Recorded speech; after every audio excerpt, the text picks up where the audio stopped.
Midpoint, tem um bonito isso aqui, explica isso pra gente. O midpoint, o midpoint ele marca a metade do roteiro e também a metade do ato 2, né?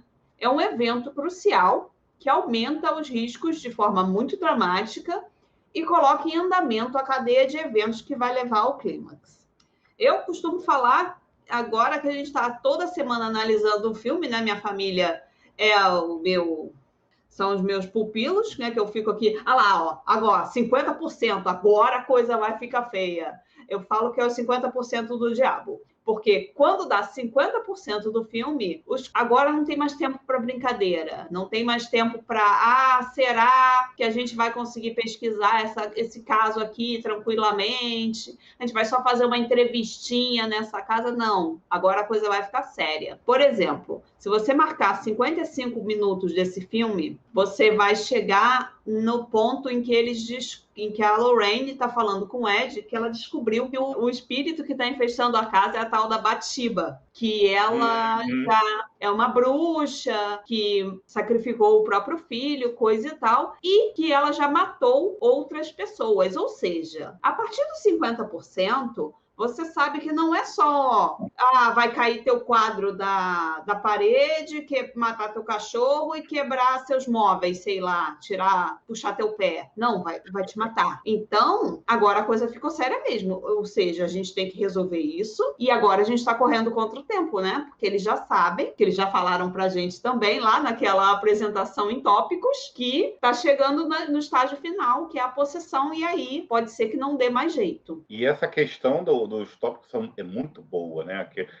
Excelente. Aquilo que ele plantou ali é muito legal. Me lembrou, no livro do Stephen King, lá, o Quatro Estações, tem um último conto lá que é o Método Respiratório. O Método Respiratório é um conto lá que uma mulher grávida, ela vai lá e ela aprende um método respiratório lá para a hora do parto, por causa das contrações, da dor e tal. E aí o cara descreve todo o método respiratório, com 6 passos, sei lá, 8 passos. E aí, Stephen King, né? Aí a mulher sofre um acidente, perde a cabeça, sei lá o que é. E aí ele vai descrevendo a mulher daquele jeito, todos os passos que você aprendeu antes.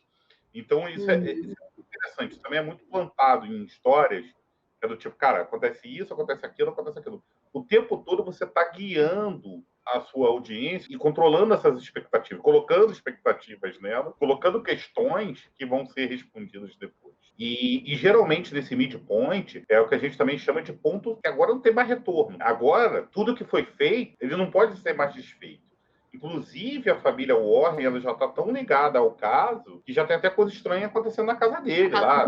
Pois é. Então, assim, eles já estão num ponto que agora se eles virassem e falassem assim, não, cara, agora eu lembrei. Pô, tem um compromisso. Não, pô, foi mal. Tinha uma festa de 15 anos lá para eu ir. Não, a minha sogra vai passar de faixa lá no jiu-jitsu. Vou deixar você aqui com o fantasma. Não pode. Já era. O fantasma já ia virar e falar assim, brother, agora eu vou colar em você e ficar dando azar para vocês. Então, ali no ponto, a gente chama de ponto sem retorno. Talvez até ali eles ainda conseguissem sair da situação. O casal Warren, não a família. O casal Warren. Depois daquilo, cara, bicho, já era. Você entrou agora numa questão que a força antagonista ela tem a consciência também de você e que você não pode mais fugir. O ato 3 é o 25% final da história, como a gente mostrou aqui.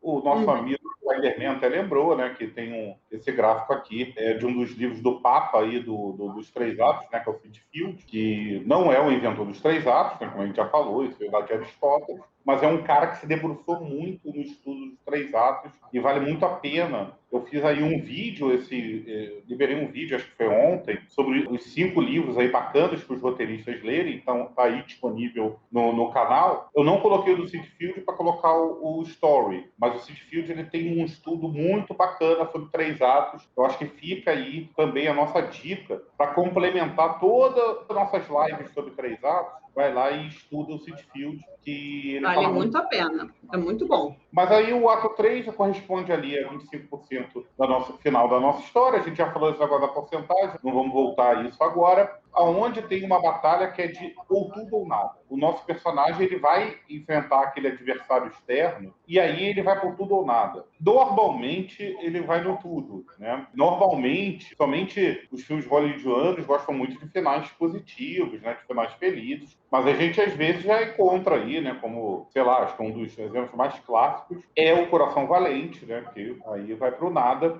Mas geralmente esse tudo ou nada, o nosso personagem ele acaba tendo algum tipo de vitória, sabe? Sim.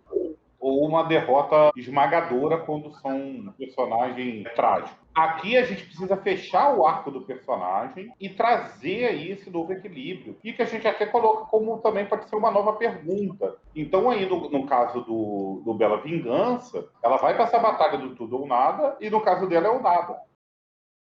A estrutura de 3 atos, né? O ato 3 ele tem 3 funções. Ele apresenta o confronto final, o adversário externo, o confronto com o adversário externo e um novo equilíbrio. Confronto final, né? É a batalha épica que você está esperando desde o início do filme, desde o início do livro. Você vai encontrar agora no terceiro ato. Não tem mais para onde fugir. Agora é tudo ou nada. Cabeças vão rolar e às vezes alguém nem vai sair vivo dessa história. E, como Formiga falou, no final do segundo ato, o personagem ele tem aquele momento, então é isso que eu quero. Ele descobre o que ele quer no seu interno, mas ele ainda precisa finalizar com o seu adversário externo. E é uma forma dele confirmar também, porque uma coisa é ele decidir, né? Outra coisa é ele confirmar no mundo aquela decisão. Por exemplo, no caso da Cassie aqui no Bela Vingança. Ela, no final do segundo ato, ela decide que ela não quer mais esse garoto que ela estava namorando, porque ela descobre que ele também foi conivente lá com o estuprador. E aí, no terceiro ato, ela vai lá confrontar os amigos desse namorado dela, o que acaba também caindo, dando problemas para o namorado. Ou seja, ela está externalizando, está tornando real essa decisão dela do final do segundo ato. E a terceira coisa e o novo equilíbrio surge. O novo equilíbrio é como vão ficar as coisas depois do confronto. Depois que ela terminou a sua vingança, como vai ficar o mundo? Os homens vão conseguir voltar a viver a vida normalmente? Ela vai conseguir retomar a vida dela normal? Como vai ficar o mundo? É isso. Uma dúvida. Além de Deus Ex Machina, existe mais outro recurso que não se deve ou não é bom colocar em um roteiro? Olha lá, vamos botar os pingos do i. Ninguém está falando que não se deve ou que não é bom. A gente só está querendo falar assim, a audiência não gosta muito. Assim, você pode tudo. Bota isso na cabeça. Você pode fazer tudo, sabe? Se funcionar, e se a história for boa e o público gostar, parabéns. O grande game, eu já falei isso aqui em outros vídeos, mas não tem problema, vamos lá. O grande game do escritor, o grande lance do escritor, o roteirista, o autor de livro, não importa, é entreter a audiência. Se a audiência saiu e saiu feliz, beleza, você ganhou o jogo. Se você não conseguiu entreter, se ela parou, foi ver outra coisa, foi mexer no celular, veio ver live aqui no nosso canal porque o filme estava chato, você perdeu o game, tá? Tem certas coisas que a gente olha e fala, cara, quebra a verossimilhança, ou quebra a crença, né? Ou a descrença, né? Porque todo filme a gente Suspensão da descrença, sim. E isso é ruim, né? Uma delas que a gente fala é aquela lá, né, Thaís? Como você bem sabe. Eu e Thaís, a gente sabe onde a gente se conheceu. A gente sabe de onde vem a nossa... Sim, Aí, então, Formiga, quando eu te conheci, em 2014, naquela assim, pós-derroteiro, é complicado. a gente não ia chegar aqui e falar, eu falo assim, então, Thaís, como você bem sabe, né, a gente se conheceu lá naquela pós-graduação que a gente fez de roteiro. Cara, ela sabe onde eu conheci ela e eu sei de onde eu conheci, a gente não precisa externar isso. Mas aí você bota isso na boca dos personagens para falar para a audiência que os dois se conheceram numa pós-roteiro. É desnecessário. Você tem que encontrar soluções mais inteligentes para isso. Agora, se eu fizer isso, é errado? Não tem errado, não tem certo. Mas, assim, provavelmente a audiência vai olhar e vai falar, cara, que coisa sambada esses caras uma conversa aí que não é verossímil, não é verossímil, não parece uma conversa real entre duas pessoas. E você distancia a audiência, você distancia o público e acabou. A pessoa, gente, hoje em dia não dá mais. Se você tirar o público, a pessoa sair, ela não volta, não. Tem muita coisa para fazer. Tem TikTok, tem Twitter, tem Netflix, Prime, 8 mil streamings. Não dá. Tu liga isso aqui, ó. Pô, tu liga isso aqui e bota joguinho. 1 bilhão de joguinho para o cara jogar, um monte de livro para o cara ler, um monte de fake news chegando no WhatsApp. No grupo da família. Meia hora só para responder o grupo da família para falar que certos remédios não servem para tratamento precoce, várias coisas que você tem que responder. Gente, não dá. As armadilhas do terceiro ato, né? Tem 3 armadilhas, principalmente, que você pode cair no terceiro ato. Uma delas é o final sem emoção, que é aquele final meio, tudo bem, né? Meio sem graça, aquele final que, tudo bem, né? Esse personagem não... Ela foi muito fácil, ela foi lá, bateu nos 3 caras, ele matou os caras e acabou. É isso, né? Aquele final sem emoção, sem graça, que é muito fácil. Se o vilão é muito fácil de derrotar, ou se as coisas acontecem por acaso, não tem graça. Ninguém está aqui para ver um negócio fácil. Se fosse fácil, nem tinha filme, nem livro. Uma conclusão, outra armadilha possível, né? Uma conclusão não coerente, que é até o que a gente falou, né?